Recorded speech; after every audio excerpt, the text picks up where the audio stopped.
1000. For only those who are doing 1010. So to look at statistical treatment of data, we said we are going to look at some important terms and formulas. So the first term we are going to consider is the mean. Okay, so we said the mean is calculated as summation of all the x variables, meaning all the measurements that you have, over n, where we said n is equivalent to the number of measurements. So number of measurements that you have gives you the value of n. Okay. The second term that we need to consider is the median. The median. So how do you get the median? So median is basically the mid value. So this is the middle value. Okay. So median is the mid value when your data is arranged in ascending order. So this is the mid value. The mid value when your data,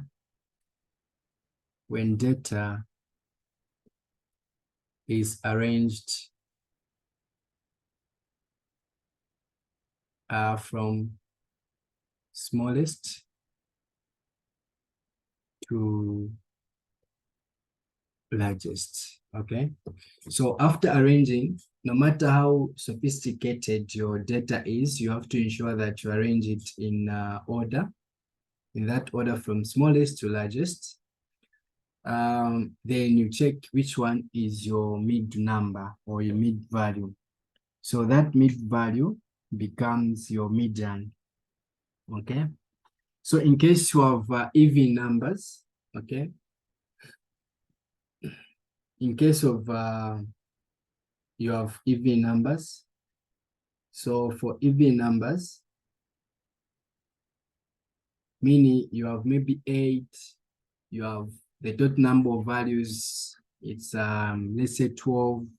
So if you're working with those type of measurements, you pick the two values, or rather, let me just say add the two mid values,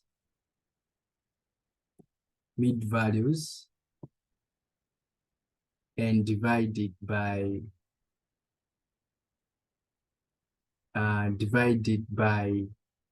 2. So that's what you do. After checking that you are working with even number set of variables, so what you do is that you pick the two values in between and then add those and divide by 2. So whatever you get to be your median. All right, so we'll go to the next term, which is the range. Okay. So the range, if they are looking for the range, how do you get the range? So the range is the largest measurement. So we can call it as x largest minus x smallest. So x largest minus x smallest, whatever you get will be your range of variables.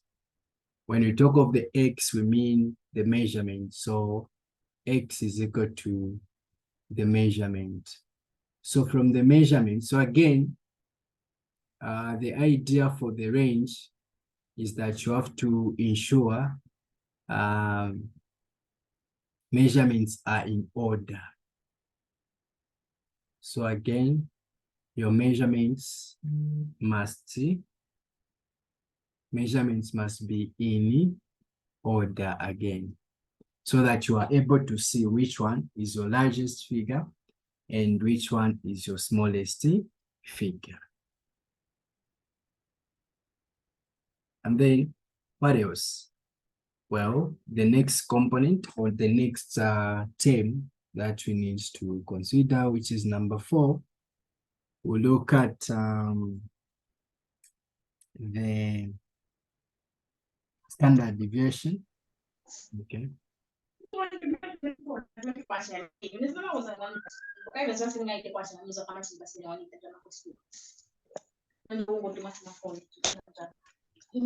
Of standard deviation. Iyon mapalo.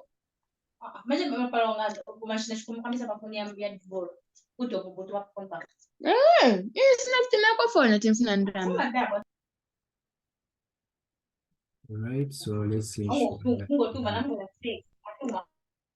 our mics are muted so that we don't disturb our friends.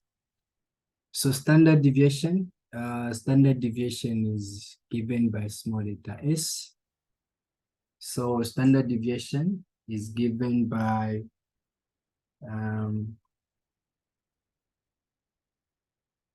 positive or negative. So you can give it positive or negative square root of summation of the measurement x minus the mean, okay, over n minus 1. Okay, so again here, this here, that is, okay, before that, so you should understand that what is inside in brackets there must be squared. Okay, so you need to square that, then divide by n minus 1. So again, the idea is that what you have there is your mean, the mean that you calculated at first, and this is just the measurement. And then n is the, again, number of measurements. So this is the total number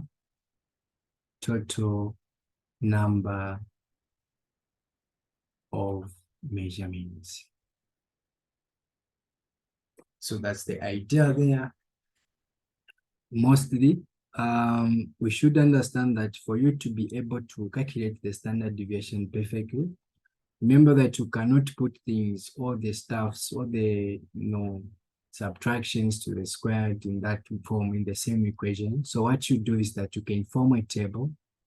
So the table that you can use is you can have x variable there, then you say the mean in this column, and then here you say this x you have there minus the mean, okay? You get your values. Then in this column, you can have whatever the answer you get here, which is x minus, you take a bar squared. So you form this table. I don't think it's bad.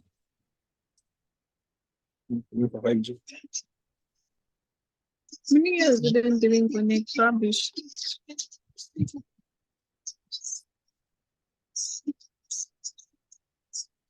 So you form this table. So after forming this table,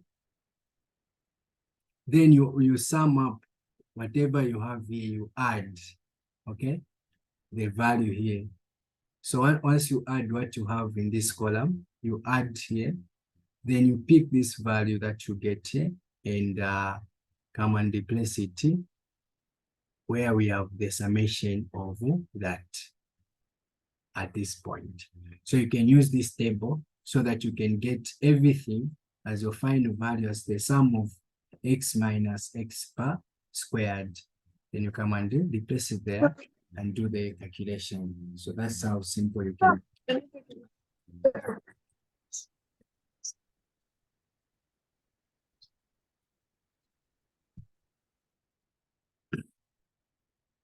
Is that okay? Is there a question?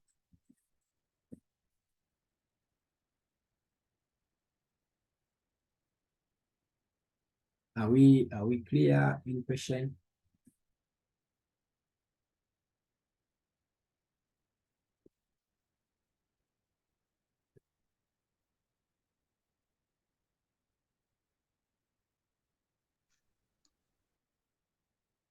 Do you have some people in the class or don't have? Okay. It's a question? No, I'm saying it's clear. Okay, okay, perfect. All right, so now let's proceed and look at the second, must be the third now. No, the fifth. The fifth term, which is the variance. Variance, okay? So variance, to get variance, you simply square your standard deviation, where S is the standard deviation. So if your standard deviation is not correct, meaning that your variance will also be a wrong digit. So the idea is that you have to ensure that your variance, I mean your standard deviation there is correct so that you can have a correct variance also at this point. So by squaring the variance, by squaring the standard deviation, whatever you get will be your variance.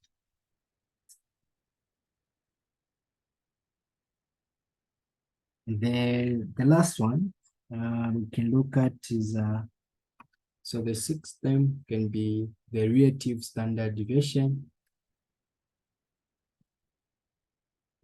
Relative standard deviation. So whenever you hear relative stuff, meaning you're likely to form the percentage, it means they're talking about the percentage. So to get this, relative standard deviation sometimes is also known as coefficient of the variance. Coefficient of the variance. So sometimes it can be called as relative standard deviation, or they'll ask you to find the coefficient of variance, meaning the equation that you use will be the same, which is basically standard deviation over the mean times 100. So you say S over the mean times 100%. So whatever you get there is your coefficient of variance. It's a question?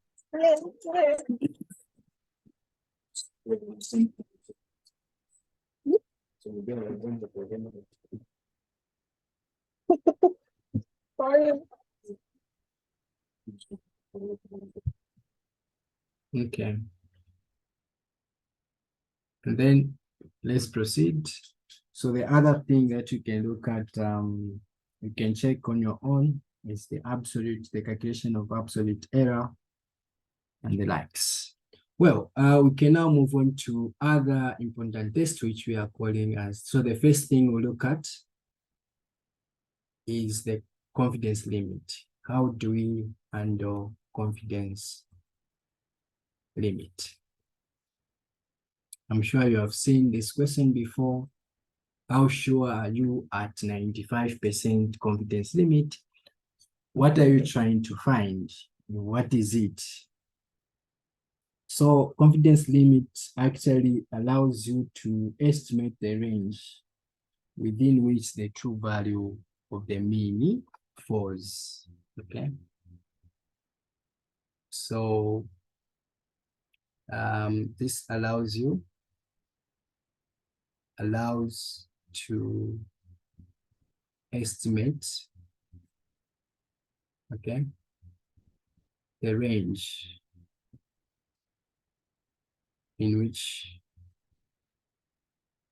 in which the true value might fall. Okay, in which the true value or the true mean value might fall. So that's the idea behind the confidence limit. So now, how do you get confidence limit? So confidence limit is given by, so I'll abbreviate this and say confidence limit. So I'll use L. So CL is equal to the mean, okay? The mean, positive, negative, okay? Positive or negative, and then TS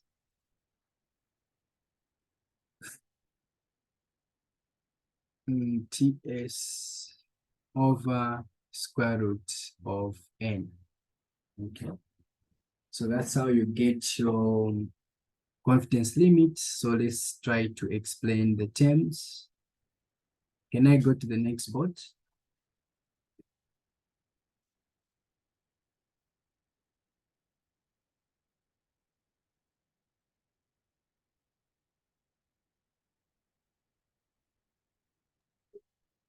Yes. Goes in today. Okay, perfect. So let's begin where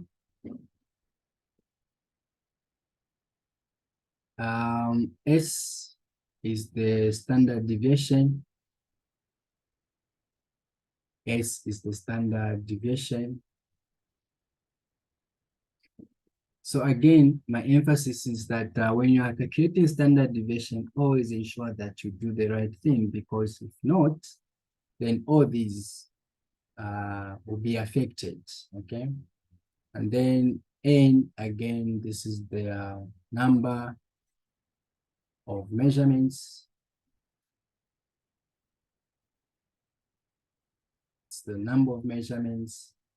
And T is the statistical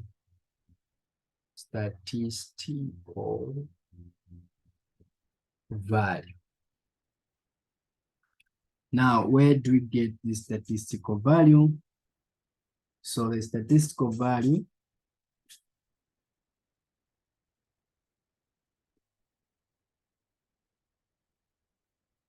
is actually dependent on the degree of freedom. So this T depends on the degree of freedom,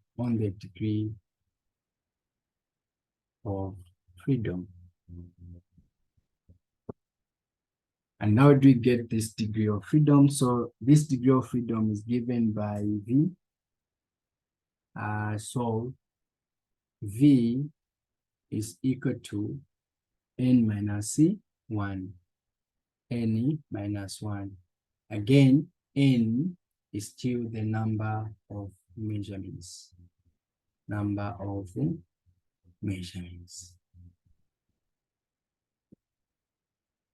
Right, so confidence limit, this one has it is like a range. So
Okay. So my mic was on mute. All right. So I'm saying this confidence limit as it is presented, or the final answer must be given as the range. So you should understand that it has a positive and a negative part in the formula. So meaning that when you get the answer on the right-hand side of that formula, you have to subtract it from the range, and at the same time, you need to add it to the range. So you give the range from this point to that as your value, your final answer. Now, where do the V, okay? We said the V is given by n minus 1, and we said this is a degree of freedom, okay? Degree of freedom.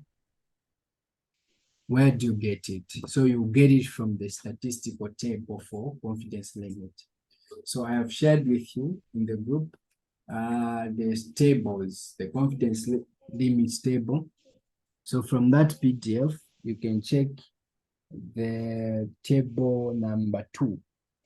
Okay. So table number 2 is basically dealing with confidence limits. So in this table, you use it just to get the V from there. Okay. You get your V value from that table. And that V value is the one that you are calling as the T in that equation. Okay. That we looked at. So for example, let's assume that n is equal to 5. For example, let n be equal to 5. What is the V value? The V value is n minus 1. 4. Yes.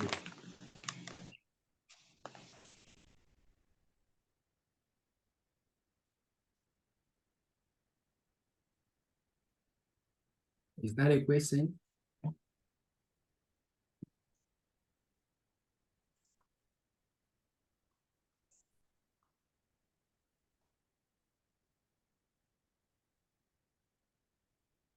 Maybe you can't hear you. Are you saying something?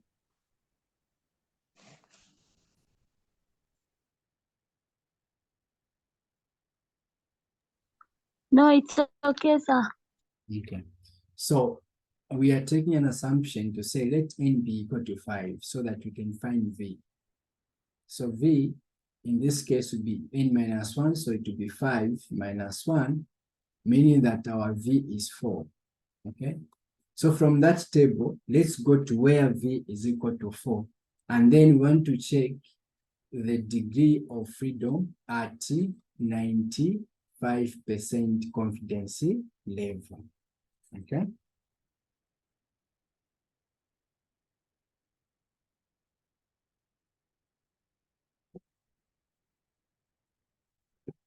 So what are we getting as your T, your V?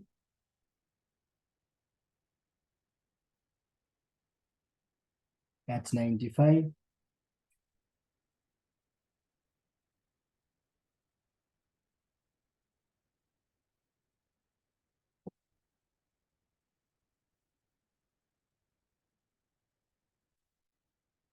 Are you getting anything?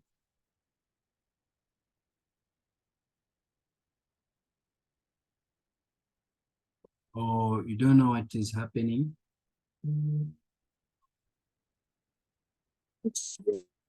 Wait, wait. I couldn't get what you said. Where exactly are we? Can you repeat that again? What I was saying? I'm saying I couldn't get what you said, like concerning the gym. What are we trying to calculate?